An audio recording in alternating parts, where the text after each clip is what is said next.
श्री कृष्ण कहते हैं, कभी कभी जिंदगी हमें ऐसे मोड़ पर लाकर खड़ा कर देती है जहां चारों तरफ अंधेरा होता है, ना रास्ता दिखता है, ना मंजिल की कोई आवाज सुनाई देती है। हर सवाल एक ताना बन जाता है, हर खामोशी एक चीख में बदल जाती है। लगता है जैसे किस्मत ने पीठ मोड़ ली हो और उम्मीद ने भी साथ छोड़ दिया हो। पर क्या यही आखिरी सच है?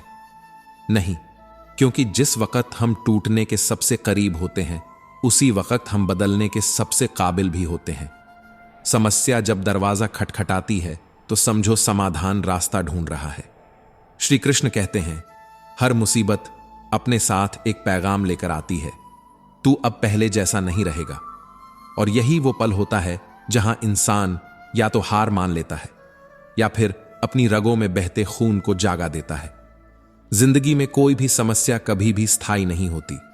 वो आती है, झकझोरती है और तुम्हें ये याद दिला जाती है, तू बना ही गया है इन तूफानों से लड़ने के लिए, हार मानने के लिए नहीं। श्री कृष्ण कहते हैं, कभी चुपचाप बैठो, अपनी सांसों की आवाज सुनो। वो कहती हैं, तू अब भी जिंदा है, यानी अब भी कुछ कर सकता है। समस्या से भागो नहीं, उसे घूरो, उसके सामने खड़े हो जाओ और कहो, तेरी औकात नहीं कि तू मेरे इरादों को तोड़ सके। श्री कृष्ण कहते हैं, मनुष्य का जन्म केवल सांस लेने के लिए नहीं हुआ, उसका जन्म हुआ है कर्म के लिए। जिस प्रकार समय कभी नहीं रुकता, ठीक उसी प्रकार हमें भी अपने कर्म की गति को कभी ठहरने नहीं देना चाहिए। लेकिन कर्म करने से पहले एक सवाल बार बार मन को बेचैन करता है, क्या मैं सही दिशा में चल रहा हूं? यही सवाल ही सबसे बड़ा युद्ध बन जाता है, भीतर का महाभारत। जीवन में आशा का आकार मायने नहीं रखता, वो छोटी हो या बड़ी। जब तक आशा है तब तक ऊर्जा है, पर जैसे ही निराशा अंदर प्रवेश करती है, मनुष्य का आत्मबल, उसकी सोच, उसके निर्णय सब डगमगाने लगते हैं। निराशा एक ऐसा अंधेरा है जो मन के भीतर के सारे दीपक बुझा देता है। इसलिए श्री कृष्ण कहते हैं, अपने भीतर मुझे बसाओ, मैं तुम्हारा दीप बन जाऊंगा, तुम्हारा मार्ग बन जाऊंगा। कोई भी रास्ता बंद नहीं होता, बस हमारी नजरें उस दिशा से हट जाती हैं जहां समाधान छिपा होता है। सुख और दुख जैसे ऋतु बदलती है वैसे ही आते जाते रहते हैं, ठीक उसी तरह जैसे श्री कृष्ण का सुदर्शन चक्र लगातार घूमता रहता है, वैसे ही समय का चक्र भी कभी नहीं रुकता। वो चलता है और हर एक मोड़ पर तुम्हें परखता है, तू कितना अडिग है, तू कितना सच के साथ खड़ा है।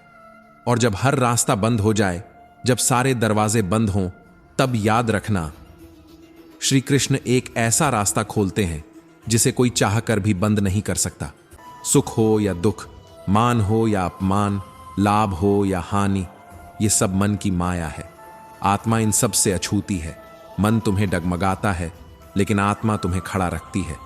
जब भीतर शांति होती है, तब दुख समाप्त हो जाते हैं। आज के बुरे दिन कल की रोशनी बनेंगे। वक्त कभी स्थायी नहीं होता और बुरे समय का मतलब है कि अच्छा समय रास्ते में है। ईश्वर के मार्ग को कोई बंद नहीं कर सकता। जो रास्ता तुम्हारे लिए खोला गया है वह तुम्हारा है। तो बस कर्म करते चलो, निस्वार्थ, निडर, निश्चल। दुख का सबसे बड़ा कारण है अवांछित अपेक्षा। हमने जिनसे कुछ नहीं चाहिए था उनसे ही आशाएं बना ली, और जब वो टूटी तो दुख आया। तो दुख से बचना है तो अपेक्षाओं से ऊपर उठना होगा। सुख दुख, मान अपमान, लाभ हानि, ये सब मन की शरारतें हैं। इनका आत्मा से कोई संबंध नहीं। आत्मा तो केवल साक्षी है, न देखती है, न बांधती है, न प्रतिक्रिया देती है। जब यह संसार ही स्थायी नहीं है तो इसमें मिलने वाली कोई वस्तु कैसे स्थायी हो सकती है? सुख दुख को मौसमों की तरह देख। जैसे सर्दी के बाद गर्मी आती है, वैसे ही दुख के बाद सुख का आना तय है। पर तू जब तक इन दोनों को समान दृष्टि से नहीं देखेगा, तब तक तुझे शांति नहीं मिलेगी। जो सह गया वही जीत गया, जो स्थिर रहा वही आगे बढ़ा। ईश्वर केवल शक्ति देता है, पर मर्यादा वह तो तू स्वयं बनाता है। श्री कृष्ण कहते हैं, मैं हर क्षण तुम्हारे साथ हूं, तुम्हारे भीतर और बाहर, तुम्हारे हर कर्म, हर सोच में। जो हुआ अच्छा हुआ, जो हो रहा है वह भी अच्छा है, और जो होगा वह भी तुम्हारे उत्थान के लिए ही होगा। इसलिए चिंता मत कर, कर्म कर, स्वार्थ से रहित, दोष से रहित, हृदय से शुद्ध कर्म। वही कर्म जो तुझे तुझसे ऊपर उठाता है। कर्म फल मैं नहीं देता। श्री कृष्ण कहते हैं, मैं किसी के भाग्य का निर्माण नहीं करता। हर जीव अपने कर्मों से अपना भाग्य स्वयं लिखता है। इसलिए कर्म करते रहो, क्योंकि कर्म से ही जीवन चलता है और कर्म के बिना यह शरीर भी एक बोझ बन जाता है। परिवर्तन को स्वीकार करो, क्योंकि इस संसार में परिवर्तन ही एकमात्र स्थायी चीज है। श्री कृष्ण कहते हैं, मैं ना तो किसी के भाग्य को बनाता हूं, ना ही किसी के कर्मों का फल बांटता हूं। जो बोया है वही काटना होगा। यही इस संसार का सनातन नियम है। भाग्य कोई वरदान नहीं, वह कर्मों का प्रतिबिंब है। और जब तक मनुष्य जीवित है तब तक उसे कर्म करते ही रहना होगा, क्योंकि बिना कर्म के शरीर भी अपने अस्तित्व को नहीं बनाए रख सकता। तू कर्म से भाग नहीं सकता, चाहे जितना भी प्रयास कर ले। कर्म ही तेरे जीवन का मार्ग है, तेरे चरित्र का आईना है, तेरी आत्मा की गति का संकेत है। इसलिए जो समय दिया गया है उसे चुपचाप व्यर्थ मत कर। उठ, जाग और कर्म कर, क्योंकि यही तेरा धर्म है। संसार में परिवर्तन ही स्थायित्व है।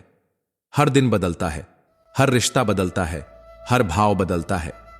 तो फिर तू क्यों डरता है उस परिवर्तन से जो तुझे आगे ले जाने आया है? जो बीत गया वह तेरा शिक्षक था, जो आ रहा है वह तेरी परीक्षा है, और जो इस समय है यही तेरा अवसर है। वह विश्वास ही क्या जो तब डगमगाए जब तुम्हारी मनोकामना पूरी ना हो। सच्ची आस्था तो वही है जो हार में भी धन्यवाद कहती है। लोग सत्य कहने से डरते हैं, पर सत्य तो वह दीप है जो छुपाया जाए फिर भी जलता है। जैसे सूरज बादलों में छुप जाए पर रोशनी देता रहता है, वैसे ही सत्य भी चाहे जितना दबा लो एक दिन बाहर आ ही जाएगा। अहंकार मनुष्य का सबसे बड़ा शत्रु। वह प्रतिष्ठा को खा जाता है, वंश का गर्व मिटा देता है, वैभव को भस्म कर देता है। जिस दिन तूने मैं को त्याग दिया उसी दिन तूने ईश्वर को पा लिया। मनुष्य अपने जीवन में उन्हीं के लिए रोता है जिनकी पीड़ा व्यर्थ है। बुद्धिमान वह है जो न मृतकों के लिए शोक करता है और न जीवितों के लिए चिंता। जीवन केवल एक यात्रा है और हर स्टेशन एक अनुभव है। कभी समय कठिन हो जाए तो अपने परिवार से अलग मत होना। सुख में परिवार साथ हो तो वह सौभाग्य बन जाता है, और दुख में वही परिवार संबल बनता है। जो परिवार के साथ चलता है वह संसार के हर तूफान को पार कर जाता है। कर्तव्य से हटना स्वर्ग और कीर्ति दोनों को त्यागने जैसा है। जो अपने धर्म से डगमगाता है वह अंततः स्वयं से हार जाता है, और जो अपने पथ पर अडिग रहता है समय उसके आगे झुकता है। सत्संग, अच्छे लोगों का संग भाग्य से मिलता है, परंतु कुसंग, बुरे साथियों का संग, वह तो तुम्हारी ही मूर्खता है। जैसे पत्थर से टकराकर दीपक बुझ जाता है, वैसे ही बुरी संगति में पड़कर आत्मा की ज्योति बुझ जाती है। श्री कृष्ण कहते हैं, 3 द्वार नरक के, काम, क्रोध और लोभ। ये तीनों उस अग्नि की तरह हैं जो बाहर से नहीं भीतर से जलाती है। काम मन को भटकाता है, क्रोध विवेक को निगलता है, और लोभ आत्मा को धीरे धीरे खोखला कर देता है। जो मनुष्य इन तीनों से अपने को दूर रख पाता है वह इस संसार में रहते हुए भी आत्मा से ऊपर उठ जाता है। जब मन अशांत होता है तो ईश्वर भी पास होकर दूर लगने लगता है, पर जैसे ही श्वास पर ध्यान आता है, जैसे ही भावनाओं को देखा जाता है, वैसे ही भीतर एक शक्ति प्रकट होती है जो स्वयं परमात्मा की उपस्थिति होती है। ईश्वर कहीं दूर नहीं, तुम्हारी होश में है, तुम्हारी हर सांस में है। जिस दिन तूने मन को शांत कर लिया उसी दिन तेरा दुख समाप्त होने लगेगा। शांति ही वह सीढ़ी है जो मनुष्य को उसकी आत्मा और फिर परमात्मा से जोड़ती है। जो मन शांत करता है वह बुद्धि को स्थिर करता है, और जब बुद्धि स्थिर हो जाए तब आत्मा के द्वार खुलने लगते हैं। तभी तो श्री कृष्ण कहते हैं, योगस्थ कुरु कर्माणि, अर्थात योग युक्त होकर कर्म कर। सत्य से डरना मूर्खता है। जो बात सत्य पर आधारित हो उसे बोलना, स्वीकारना और जीना ही सच्चे धर्म का मार्ग है। झूठ केवल भय देता है, सत्य हमेशा तुम्हें भीतर से मुक्त करता है। याद रखो, सत्य रुक सकता है पर रुकने के बाद भी वह विजयी होता है। प्रेम का स्वभाव क्षमा करना है, पर अहंकार का स्वभाव है क्षमा को सुनकर भी न समझना। तो हां, माफ करो, लेकिन भूल मत जाओ। एक बार अच्छा बनो, पर बार बार बेवकूफ मत बनो। दिल बड़ा रखो, पर आंखें बंद मत करो। धर्म केवल दिशा देता है, लेकिन मंजिल तक कर्म ही पहुंचाता है। धर्म की गंगा में कर्म की नाव ही चलती है। यदि तुम्हारा कर्म शुद्ध नहीं है तो तुम्हारा धर्म केवल एक दिखावा है। इच्छा जब पूरी नहीं होती तो मनुष्य क्रोधित होता है, और जब पूरी हो जाती है तो उसमें लोभ जन्म लेता है। यही जीवन का गहरा रहस्य है। जिसे समझ लिया वह मोह माया से परे हो गया। इसलिए हर स्थिति में, चाहे जीत हो या हार, धैर्य ही तुम्हारा सबसे बड़ा हथियार होना चाहिए। आज के बुरे दिन कल की रोशनी बनेंगे। वक्त कभी स्थायी नहीं होता, और बुरे समय का मतलब है कि अच्छा समय रास्ते में है।